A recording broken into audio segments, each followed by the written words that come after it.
Je voudrais m'adresser aux chroniqueurs sportifs que vous avez été, pas à l'ancien de la fédération, mais vraiment aux chroniqueurs sportifs pour permettre aux téléspectateurs d'avoir une plus-value. Comment s'organise une sortie médiatique des Lions indomptables? Qui en a l'initiative?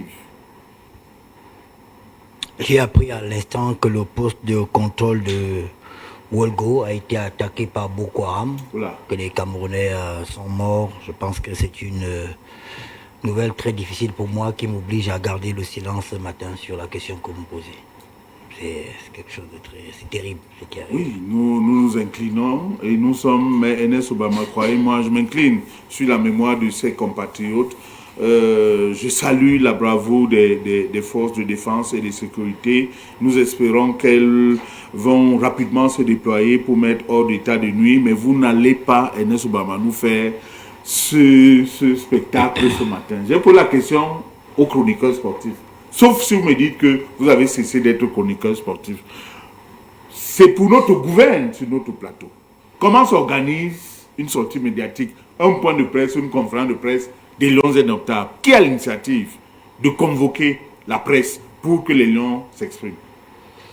C'est une situation grave qui est arrivée à Wolgo. Je ne sais pas pourquoi vous prenez ça à la légère et Armand, moi, Vous pensez que le ton que j'ai pris tout à l'heure est un ton qui montre que je prends à la légère? Ça me touche. Je pense que ces soldats-là sont morts pour le Cameroun, notre pays, et ce sont des vrais patriotes. C'est vrai que l'information n'est pas encore officielle, mais moi, je m'interdis de faire un commentaire sur les Lions indomptables pour le moment. Donc on arrête l'émission alors. Je ne suis pas le seul invité sur le plateau. Il y a David qui vient de la Côte d'Ivoire, il sait comment l'équipe nationale fonctionne là-bas. Peut-être qu'il a des meilleurs arguments. Vous ne voulez pas parler de ce sujet? Non, c'est un sujet qui crée des passions et des polémiques. Et tout ce que vous dites, vous êtes traité de tous les noms d'oiseaux. Je peux bien vous éclairer, mais à la fin... Mais là, c'est le chroniqueur que j'interroge. C'est un éclairage technique que je veux. Je n'ai pas demandé de faire une analyse. L'éclairage technique, vous savez, vous qui êtes des gens qui sont juristes, vous dites souvent qu'il y a le droit et il y a le juridisme. Vous comprenez? Si je fais un éclairage technique de comment ça se fait, il doit également dire comment on peut, ce qui s'est déjà passé dans le même cadre là. Et si je le fais ce matin, moi je m'en fous, on peut m'insulter, on peut dire tout ce que je veux, mais il y a ma famille, il y a mes gens qui en souffrent. Vous comprenez? À mon col. Moi je ne comprends pas, parce que moi j'avais posé la question à un technicien pour l'éclairage des téléspectateurs, parce que je ne sais pas, il n'y a pas un autre chroniqueur ici.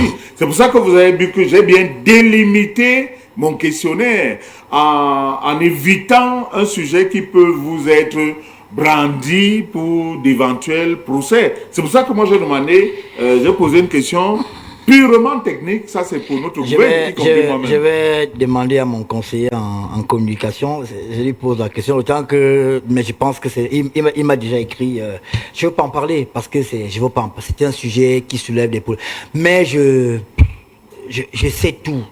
Je sais d'où vient la lettre, je sais qui a fait quoi, mais je n'en parlerai pas. Ok, d'accord. Donc, on retient donc que sur ce sujet, quel que soit ce que les invités vont dire, vous n'avez pas me demandé la parole après pour dire... Moi, j'ai promis à certains aînés de ne plus parler ni de la FECAFOOT, ni des Lions indomptables pour le moment, pour ma paix intérieure. D'accord, ok. On va donc faire avec ceux qui sont là.